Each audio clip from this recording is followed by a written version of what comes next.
holding on to her, and they was pulling them apart. And she remembered the lady crying, and she just assumed that had to be her mother. And that's the last thing. And she was sold to a doctor, and the doctor, that's where she learned all her skills, the doctoring skills. That her owner was a doctor, and he took her everywhere he went, and he taught her how to, doctor and stuff, and delivering babies. Isn't that horrible? Yeah.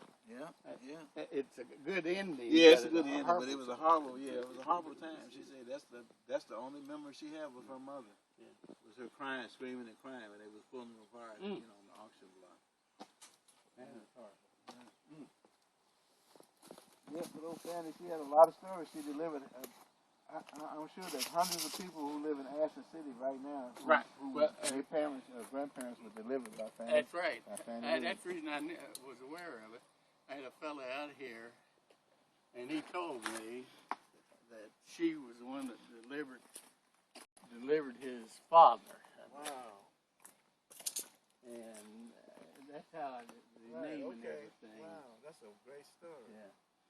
Yep, she did deliver a lot of people. There was one story. I remember my father telling me the story. He said he never forget. One night, somebody came knocking on the door in the middle of the night. They said that the doctor couldn't save somebody. He gave him up for gone. They couldn't do nothing. They said, "Well, call Fanny Williams." But Fanny Williams is his last hope. So he said he remember his grandmama getting out of bed, getting her lantern, and going up the road. Last he could see the light dimming in the distance, her going on up there.